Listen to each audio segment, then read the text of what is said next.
Assalamualaikum warahmatullahi wabarakatuh. Pada hari ini kita akan mempelajari tentang materi suhu dan kalor. Nah, untuk perbedaan antara suhu dan kalor, suhu itu menyatakan tingkat derajat panas atau dinginnya suatu zat, dan suhu itu diukur dengan alat ukur yang namanya termometer. Beda dengan kalor. Kalor itu adalah salah satu bentuk energi yang berpindah dari suatu benda ke benda lain karena perbedaan suhu. Dan kalor diukur dengan yang namanya kalorimeter. Nah, perhatikan pada gambar berikut ini. Ada 4 termometer yang memiliki skala beraneka ragam. Ada skalanya berupa Celcius, Fahrenheit, Kelvin, dan Reaumur. Untuk satuan dari internasional suhu itu biasanya dinyatakan dalam skala Kelvin. Nah, untuk yang termometer yang pertama itu adalah termometer yang dinyatakan dalam satuan skala Celcius, memiliki titik beku air sebesar 0 derajat dan memiliki titik didih sebesar 100 derajat Celcius. Untuk termometer yang memiliki skala Fahrenheit itu memiliki titik bekunya sebesar 32 derajat Fahrenheit, sedangkan titik didihnya sebesar 212 derajat Fahrenheit. Nah, untuk termometer yang memiliki skala dalam Kelvin, titik bekunya sebesar 273 Kelvin, sedangkan titik didih Kelvin itu sebesar 373 Kelvin. Nah, untuk termometer yang dinyatakan dalam skala Reaumur memiliki titik beku airnya sebesar 0 derajat Reaumur, sedangkan titik didih airnya itu sebesar 80 derajat Reaumur. Dan masing-masing dari skala termometer itu memiliki jumlah skala yang berbeda. Nah, sekarang untuk mengkonversikan satuan suhu, misalkan kalian ubah dari skala derajat Celcius berubah menjadi skala derajat Fahrenheit, atau bisa juga dalam bentuk derajat Fahrenheit diubah ke Celcius, atau bisa juga Celcius diubah ke Reaumur, atau Reaumur diubah ke Celcius. Bisa kalian gunakan persamaan berikut ini. Nah, di sini adalah persamaan umum yang berlaku untuk semua konversi satuan suhu. Jadi nilai skala yang ditanyakan itu dikurangi dengan TB. TB itu adalah titik bawah, dibagi dengan TA dikurangi dengan TB. TA adalah titik atas atau bisa juga disebut dengan titik didih airnya, dikurangi dengan TB titik bawahnya sama dengan nilai skala yang diketahui dikurangi dengan TB dibagi dengan TA dikurangi dengan TB. Atau bisa juga kalian gunakan persamaan rumus umumnya lagi, yakni nilai skala yang ditanyakan dikurangi dengan titik bawah dibagi dengan NPS. NPS itu adalah nilai perbandingan skala. Sedang sama dengan nilai skala yang diketahui dikurangi dengan TB dibagi dengan NPS. Nah, untuk skala dalam skala Celcius, TB-nya itu sebesar 0, TA-nya adalah 100, sedangkan NPS dari Celcius adalah 5. Nah, untuk skala Fahrenheit, TB-nya adalah 32, TA-nya adalah 212, sedangkan NPS-nya adalah 9. Sedangkan Reaumur, TB-nya adalah 0, TA-nya adalah 80, sedangkan NPS-nya adalah 4. Nah, untuk skala Kelvin, TB-nya adalah 273, TA-nya 373, sedangkan NPS-nya adalah 5. Nah, masing-masing skala termometer tersebut kalian harus hafal titik bawah, titik atas, dan NPS-nya untuk lebih mempermudah kalian mengkonversikan satuan suhu. Nah, di sini ada salah satu contoh dari konversi satuan, yakni Dari satuan derajat reaumur kalian ubah ke dalam bentuk derajat Celcius. Nah, nilai yang ditanyakan adalah dalam skala Celcius. Sedangkan nilai skala yang diketahui adalah dalam bentuk skala reaumur. Nah, bisa kalian tuliskan T derajat Celcius karena nilai skala yang ditanyakan itu adalah dalam bentuk Celcius. Maka di sampingnya di sana khusus untuk Celcius dan di bagian kirinya itu khusus untuk reaumur. T derajat Celcius dikurangi 0. Kenapa jadi dikurangi 0? Karena kan titik bawah dari Celcius adalah 0. Dibagi dengan 5 karena NPS dari Celcius adalah 5. Sama dengan 20 derajat reaumur dikurangi 0. 0 itu menyatakan titik bawah dari reaumur dibagi dengan 4 dan 4 itu menyatakan nilai NPS dari yang namanya reaumur. Nah, T derajat Celcius dibagi dengan 5 sama dengan 20 derajat reaumur dibagi dengan 4. 20 dibagi 4 itu adalah hasilnya 5. Sedangkan T derajat Celcius dibagi 5 sama dengan 5. Nah, karena di bagian sana itu menyatakan penyebut, bisa kalian pindah ruas menjadi yang namanya perkalian.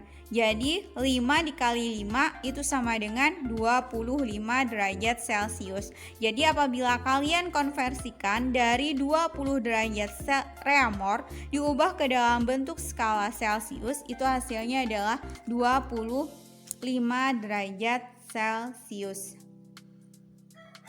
Tapi beda apabila kalian mengkonversikan misalkan Celcius diubah ke Kelvin atau Kelvin diubah ke derajat Celcius. Tidak perlu menggunakan rumus umum tersebut karena untuk mengubah dari Celcius ke Kelvin kalian tinggal menambahkan angka 273 yakni nilai bawah dari skala Kelvinnya 20 ditambah 273 Kelvin. Jadi hasilnya kan 293 Kelvin.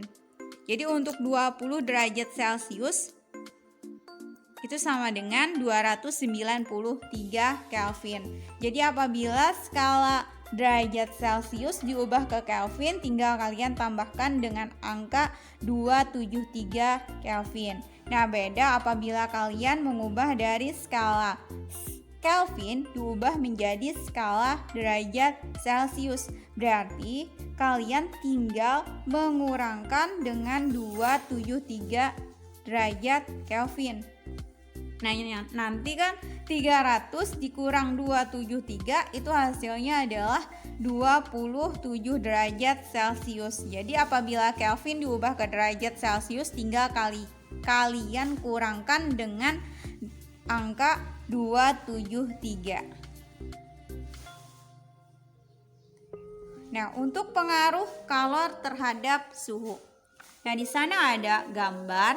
Dari gambar di atas terlihat bahwa jika 1 gelas air panas dicampurkan dengan 1 gelas air dingin, setelah terjadi keseimbangan termal menjadi air panas, air hangat, hal tersebut dapat terjadi karena pada saat air panas dicampur dengan air dingin, maka air panas akan melepas kalor sehingga suhunya turun dari air dingin menyerap kalor sehingga suhunya naik.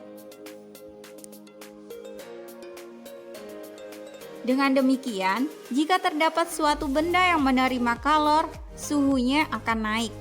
Nah, untuk mengetahui faktor apa saja yang mempengaruhi kalor yang diserap oleh suatu zat,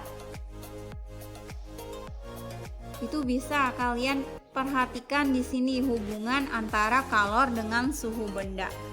Ternyata kalor itu dipengaruhi ada 3 faktor ya, yakni massa benda. Semakin besar massa benda, maka kan kalor yang diterima ataupun dilepas itu juga semakin besar. Kemudian dipengaruhi lagi oleh kalor jenisnya dan perubahan suhunya.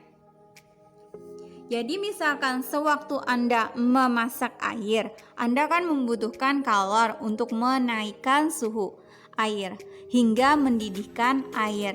Atau bisa juga nasi yang dingin dapat dihangatkan dengan penghangat nasi. Nah, nasi butuh kalor untuk menaikkan suhunya. Berapa banyak kalor yang diperlukan air ataupun nasi untuk menaikkan suhu hingga mencapai suhu yang diinginkan, maka kalian dapat menghitungnya dengan persamaan rumus berikut ini, yakni Q sama dengan M dikalikan dengan C dikalikan dengan delta T.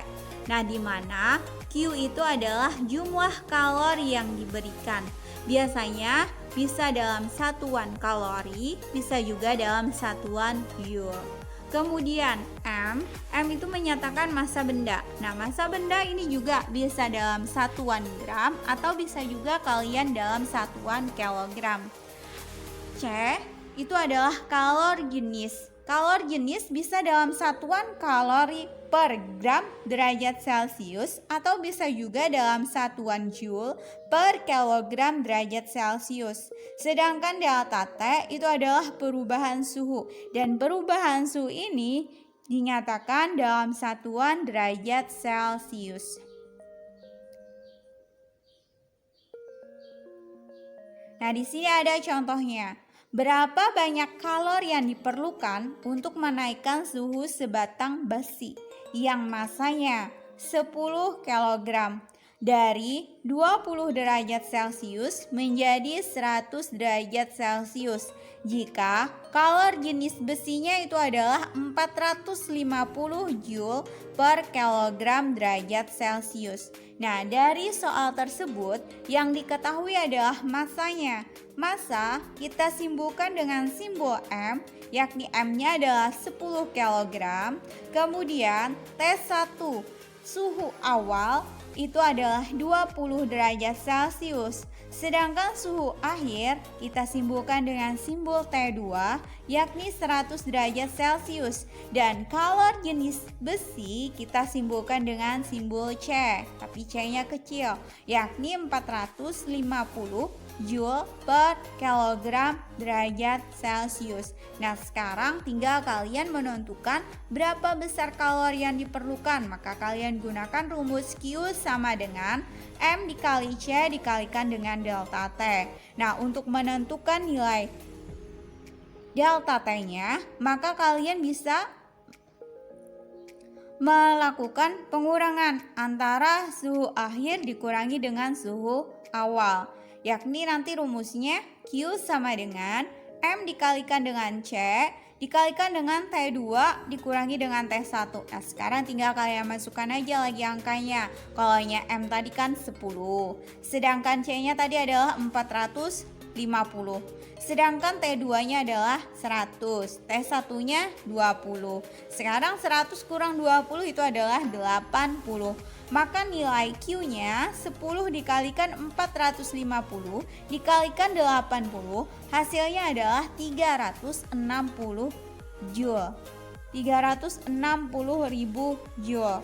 Nah, bisa itu kalian ubah ke dalam bentuk kilojoule. Apabila satuan dari joule kalian ubah ke dalam bentuk kilojoule, maka tinggal kalian bagi 1000. Jadi 360.000 dibagi 1000 kan hasilnya adalah 360 kilojoule. Jadi besar kalori yang diperlukan untuk menaikkan suhu sebatang besi itu sebesar 360 kilojoule. Nah, di sini adalah grafik tentang yang namanya kalor. Nah, misalkan dari yang di bawah, apabila suhunya itu di bawah dari 0 derajat, maka kan otomatis wujud zatnya itu berupa es. Jadi, kalian bisa menghitung besarnya kalor itu menggunakan Q sama dengan M kali C kali delta T, di mana C-nya itu merupakan kalor jenis es. Kemudian apabila dia berada pada suhu 0 derajat berarti zatnya itu berupa zat padat. maka kalian bisa gunakan rumus untuk menghitung besarnya kalor itu adalah Q sama dengan M kali dengan L. M itu adalah massa dan L itu adalah kalor lebur.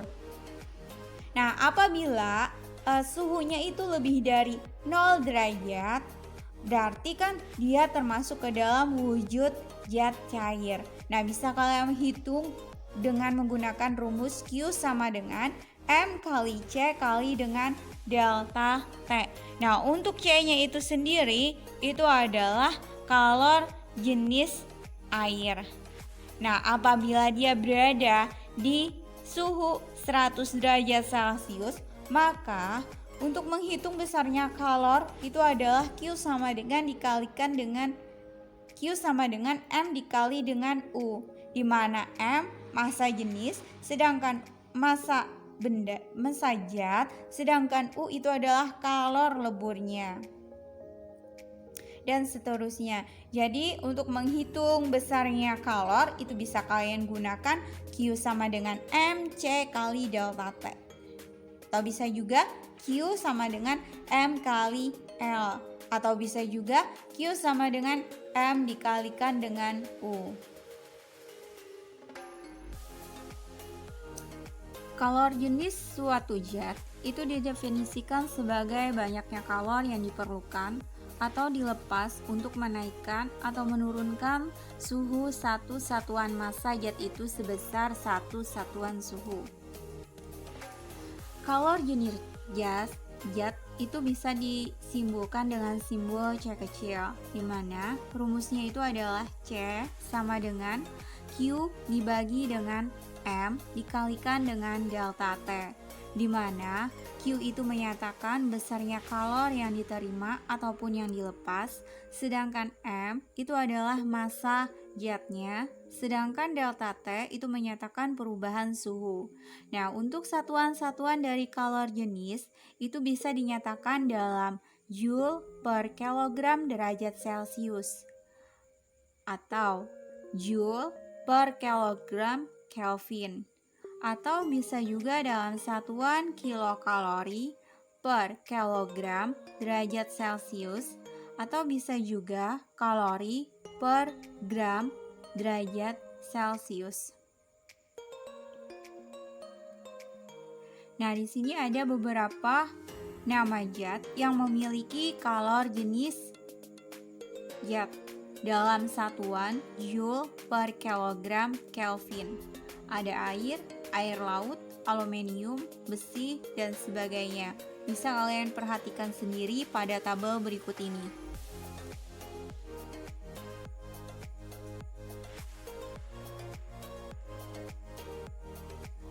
Untuk kapasitas kalor didefinisikan sebagai banyaknya kalor yang diperlukan atau dilepas untuk mengubah suhu benda sebesar satu satuan suhu.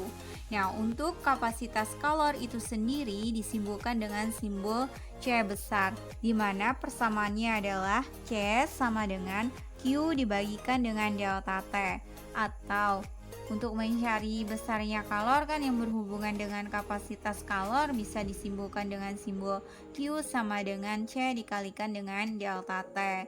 Jadi apabila kapasitas kalor itu sendiri berhubungan dengan kalor jenis zat, maka kapasitas kalor itu bisa disimbolkan dengan persamaan rumus C sama dengan M dikalikan dengan C kecil. Nah, untuk keterangan itu sendiri bahwa C besar itu menyatakan kapasitas kalor. Bisa dalam satuan Joule per Kelvin. Untuk Q itu adalah jumlah kalor yang diberikan. Bisa dalam satuan kalori atau bisa juga dalam satuan Joule. Untuk M menyatakan massa benda. Satuannya bisa dalam satuan gram atau bisa juga dalam satuan kilogram. Nah, untuk C kecil itu sendiri menyatakan kalor jenis. Bisa dalam satuan kalori per gram derajat Celcius atau Joule per kilogram derajat Celcius. Nah, untuk delta T itu sendiri menyatakan perubahan suhu dalam satuan derajat Celcius. Nah, di sini ada contohnya. Contoh soal untuk menghitung kalor jenis zat. Kalor yang dibutuhkan oleh 3 kilogram zat untuk menaikkan suhunya dari 10 derajat Celcius sampai 80 derajat Celcius adalah 9,45 kilojoule. Berapakah kalori jenis zat tersebut? Nah, dari soal tersebut kan kita dapat menuliskan yang diketahuinya adalah massa, di mana massa disimbolkan dengan simbol M itu sama dengan 3 kg. Nah, untuk perubahan suhu itu sendiri, kan suhu awalnya adalah 10 derajat Celcius, suhu akhirnya adalah 80 derajat Celcius. Jadi dari sana kita dapat menghitung besarnya delta T-nya. Artinya suhu akhir dikurangi dengan suhu awal. 80 derajat Celcius dikurangi dengan 10 derajat Celcius, itu hasilnya adalah 70 derajat Celcius. Kemudian yang diketahui lagi itu adalah besarnya kalor, di mana kalor disimbolkan dengan simbol Q sama dengan 9,45 kilojoule. Apabila kita konversikan dalam satuan joule, maka tinggal kalian kalikan aja dengan 1000. Jadi hasilnya kan 94.500 joule. Nah, untuk menghitung kalor jenis zat, bisa kalian gunakan rumus persamaan bahwa C itu sama dengan Q dibagi dengan hasil perkalian antara M dengan delta T. Tinggal kalian masukkan aja ke rumusnya bahwa Q-nya 94.500 joule, massanya itu adalah 3 kg, sedangkan delta T-nya adalah 70 derajat Celcius. Nah, 3 dikalikan 70 derajat Celcius berarti kan hasilnya itu adalah 210 kilogram derajat Celcius. Jadi untuk menentukan kalori jenis zat itu merupakan hasil pembagian dari 94.500 joule dibagikan dengan 210 kilogram derajat Celcius. Maka hasilnya adalah 450 joule per kilogram derajat Celcius. Jadi kalori jenis zat tersebut itu sebesar 450 joule per kilogram derajat Celcius. Nah, contoh selanjutnya di sini adalah untuk menghitung besarnya kapasitas kalor dari 5 kg suatu zat yang mempunyai kalori jenisnya sebesar 2 kalori per gram derajat Celcius.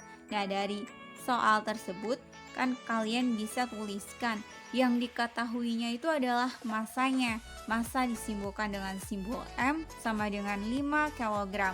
Sedangkan kalori jenis itu kan disimbolkan dengan C kecil, yakni sebesar 2 kalori per gram derajat Celcius. Nah, karena tadi yang diketahui masanya itu masih dalam satuan kilogram, sedangkan kalori jenisnya itu kan dalam satuan gram, maka kalian harus konversikan terlebih dahulu massa jenisnya dari 5 gram kilogram diubah menjadi gram. Kilogram diubah ke gram tinggal kalian kalikan dengan angka 1000. Jadi 5 dikalikan 1000 itu adalah 5000 gram. Yang ditanyakan adalah kapasitas kalor. Nah, kita ketahui sendiri kan bahwa kapasitas kalor itu disimbolkan dengan simbol C besar. Karena ini berhubungan dengan massa dan kalor jenis, maka persamaan rumus untuk menghitung kapasitas kalor bisa kalian gunakan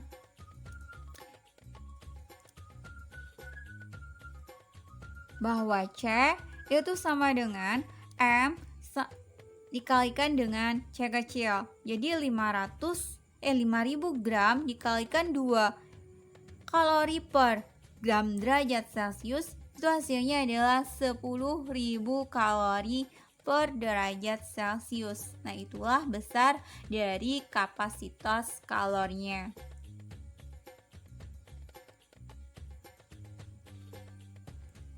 Nah, untuk asas Black itu berhubungan dengan dua zat. Bila dua zat yang suhunya tidak sama dicampur, maka zat yang bersuhu tinggi akan melepas kalor sehingga suhunya turun. Dan zat yang bersuhu rendah akan menyerap kalor sehingga suhunya naik. sampai terjadi yang namanya kesetimbangan termal. Nah, karena kalor merupakan suatu energi, maka berdasarkan hukum kekekalan energi diperolehlah kalor yang dilepas itu sama dengan kalor yang diserap. Jadi untuk asas Black bisa kalian tuliskan persamaan bahwa Q dilepas itu sama dengan Q yang diserap. Kalor yang dilepas sama dengan kalor yang diserap.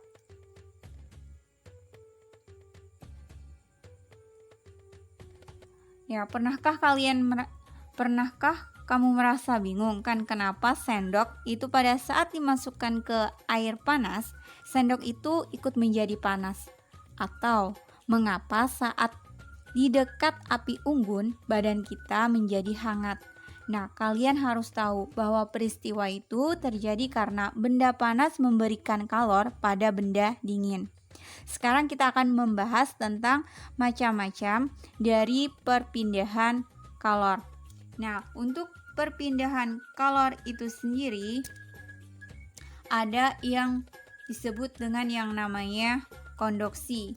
Ada juga yang disebut dengan yang namanya konveksi dan ada juga yang disebut dengan yang namanya radiasi.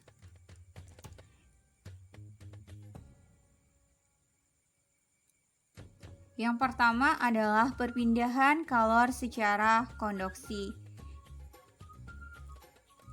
Nah, di sana ada gambar bahwa benda yang terbuat dari logam akan terasa hangat atau panas jika ujung bendanya itu dipanaskan. Jadi, untuk pengertian dari konduksi itu sendiri adalah perpindahan panas melalui zat padat yang tidak ikut mengalami yang namanya perpindahan. Artinya, perpindahan kalor pada suatu zat tersebut tidak disertai dengan adanya perpindahan partikel-partikelnya. Contoh lain dari yang namanya konduksi itu adalah ketika kalian memegang yang namanya kembang api yang sedang dibakar. Knalpot motor menjadi panas saat mesin dihidupkan.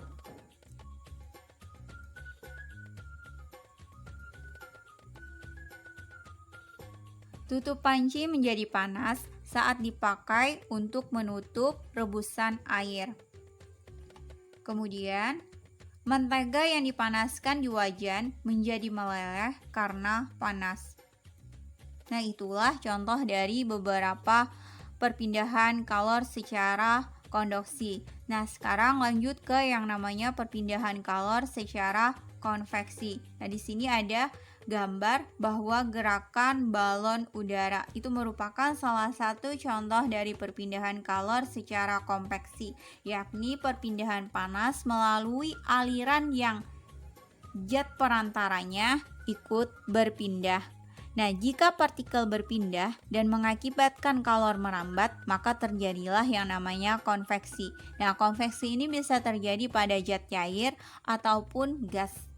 Gas itu bisa aja dalam bentuk udara atau angin. Nah, contohnya lain lagi dari contoh konveksi tadi adalah gerakan naik dan turunnya air ketika dipanaskan. Kalian bisa perhatikan gambarnya, di sana ada sebuah bejana air yang sedang dipanaskan di atas api yang sedang menyala. Nah, di mana air panas dengan rapat jenis yang kecil, kemudian untuk air dingin dengan massa jenis lebih besar itu akan turun. Nah, bisa kalian perhatikan arah konveksinya. Ada yang ke atas, ada juga yang ke bawah.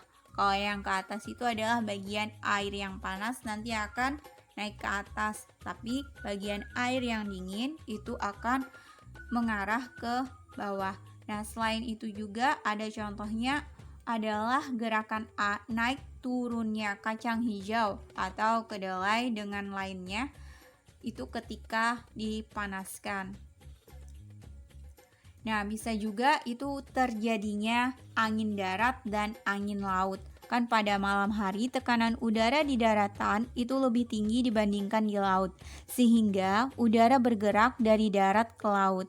Nah, aliran udara dari darat ke laut itu bisa disebut dengan yang namanya angin darat. Pada siang hari, tekanan udara di laut itu juga lebih tinggi dibandingkan di daratan, sehingga udara bergerak dari laut ke darat. Nah, aliran udara dari laut ke darat itulah yang disebut dengan yang namanya angin laut.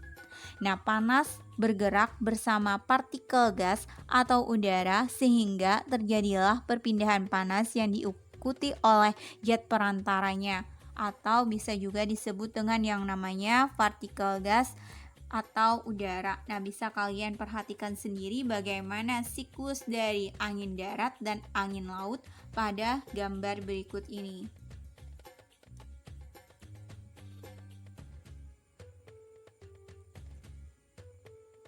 Selain itu, ada contohnya lagi untuk konveksi adalah asap cerobong pabrik yang membumbung tinggi.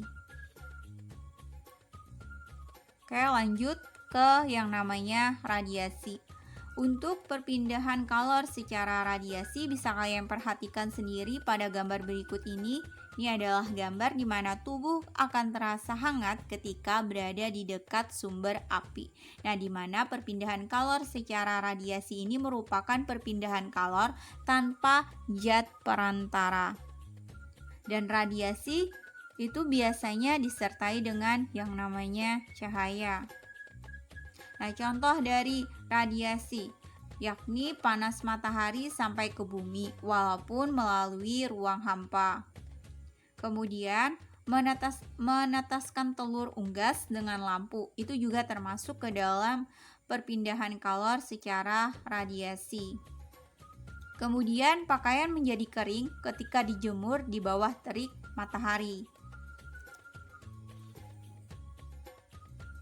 Ya, untuk pemuaian itu merupakan pertambahnya ukuran benda yang terjadi karena adanya kenaikan suhu.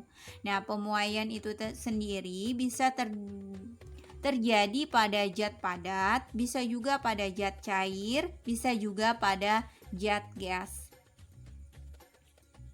Untuk pemuaian zat padat, nah, itu pemuaian panjang, ada juga ya pemuaian luas, ada juga pemuaian volume. Jadi pada pemuaian zat padat ini terdiri dari 3. Nah, sekarang kita bahas satu persatu. Untuk pemuaian panjang itu merupakan bertambahnya ukuran panjang suatu benda karena menerima kalor. Nah, untuk rumusnya pemuaian panjang itu sendiri disimpulkan dengan delta T sama dengan L0 dikalikan alfa dikalikan dengan delta T. Atau bisa juga kalian gunakan rumus L sama dengan L0 dikalikan dengan 1 ditambah dengan alfa dikalikan dengan delta T. Nah, keterangannya untuk L itu adalah panjang akhir atau bisa dalam satuannya meter. L0 itu disebut dengan yang namanya panjang mula-mula. Satuannya juga bisa dalam satuan meter. Kemudian delta L itu menyatakan pertambahan panjang, satuannya meter, sedangkan alfa itu adalah koefisien muai panjang, satuannya dalam per derajat Celcius, sedangkan delta T adalah kenaikan suhu, satuannya dalam derajat Celcius. Pemuaian luas itu merupakan pertambahan ukuran luas suatu benda karena menerima kalor. Ya, untuk rumusnya itu sendiri bahwa A sama dengan A0 ditambahkan dengan delta A. Atau bisa juga delta A sama dengan A0 dikurangi beta dikalikan dengan delta T. Atau bisa juga kalian gunakan rumus delta A sama dengan A0 dikalikan dengan 1 ditambah dengan beta dikalikan dengan delta T. Nah, untuk keterangannya bahwa A itu adalah menyatakan luas akhir dalam satuan meter persegi. A0 itu adalah delta A itu menyatakan pertambahan luas, sedangkan A0 itu menyatakan luas mula-mula, sedangkan beta itu menyatakan koefisien muai luas zat. Sedangkan delta T itu sendiri menyatakan kenaikan suhu, bisa dalam satuan derajat Celcius. Ya, untuk pemuaian volume Itu menyatakan bahwa pertambahan ukuran volume suatu benda itu karena menerima kalor. Nah, di sini disimpulkan bahwa V sama dengan V0 dikalikan dengan 1 ditambah dengan gamma dikalikan dengan delta T, di mana untuk keterangan dari rumus tersebut bahwa V itu sama dengan volume akhir dalam satuan meter persegi meter kubik. V0 itu menyatakan volume mula-mula, meter kubik juga. Delta V menyatakan pertambahan volume, sedangkan gamma menyatakan koefisien muai volume, delta T menyatakan kenaikan suhu. Pemuaian zat cair. Untuk pemuaian zat cair, ini tidak melibatkan muai panjang maupun muai luas, tetapi hanya dikenal sebagai muai ruang atau muai volume saja. Nah, sedangkan untuk pemuaian zat gas itu menyatakan gas yang mengalami pemuaian ketika suhunya bertambah dan akan mengalami penyusutan jika suhunya turun. Pada pemuaian zat gas tidak dikenal muai panjang dan muai luas, yang ada hanyalah muai volume gas tersebut. Contoh dari pemuaian. Nah, bisa kalian perhatikan, ini adalah sebuah rel kereta api. Nah, jikalau diperhatikan sambungan di antara rel kereta itu biasanya dikasih jarak. Jarak ini berfungsi pada ketika siang hari di mana cuaca sangat panas kan, dan rel tersebut akan memuai, maka rel itu tidak akan menjadi bengkok. Makanya kan rel tersebut dikasih jarak agar tidak bengkok. Contoh lainnya lagi, nah ini adalah gambar menggeling atau pengelingan. Pengelingan itu kan suatu proses di mana penyambungan dari dua plat logam. Bisa kalian perhatikan sendiri, di sana kan ada beberapa plat logam disambungkan. Nah, di mana dua plat logam tersebut yang hendak disambungkan itu kan bisa kalian lubangi. Nah, lubang tersebut kemudian dimasukkan dan dipasangi oleh paku keling yang telah dipanaskan. Nah, jika paku kelingnya itu telah dingin, maka ukurannya akan menyusut sehingga kedua plat tersebut tadi tersambung dengan kuat.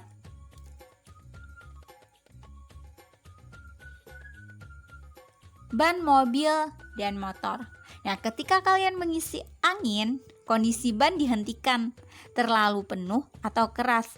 Alasannya, udara di dalam ban itu akan memuai di saat panas, sehingga sanggup menyebabkan ban mobil atau motor itu meledak atau pecah. Nah, di sini kan ada proses pemasangan kaca pada jendela. Nah, bingkai jendela juga umumnya diberikan celah. Ini dimaksudkan bila beling muai pada siang itu, maka kaca kan tidak pecah karena adanya celah.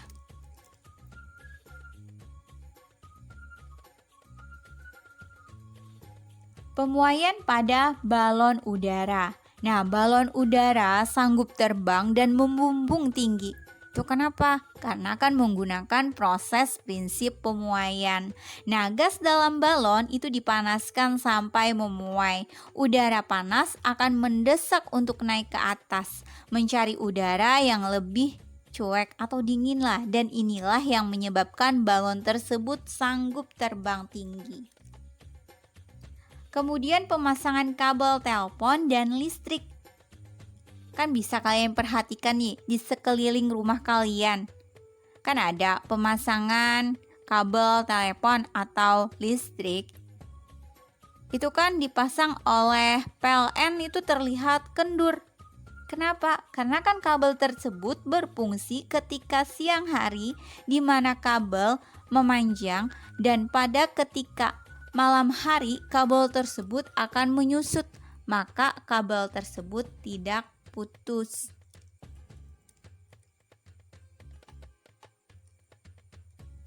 Yang terakhir ini adalah penggunaan teknologi bimetal. Misalkan pada termometer bimetal atau juga pada setrika listrik. Nah, ini ada setrika listrik kan, contohnya ada bagian-bagian dari setrika listrik. Ada tumbul pengatur suhu, Ada yang disebut dengan bimetal, ada juga pemanas. Nah, jika suhu tinggi, bimetal itu akan melengkung menjauhi kontak. Artinya kan sulit memuai, yang di bagian bawahnya mudah memuai. Nah, pada saat suhu dingin, B-metalnya menyentuh kontak. Yang bagian atas itu juga sulit menyusut, sedangkan bagian bawah mudah untuk menyusut. Demikianlah untuk materi hari ini. Assalamualaikum warahmatullahi wabarakatuh dan terima kasih.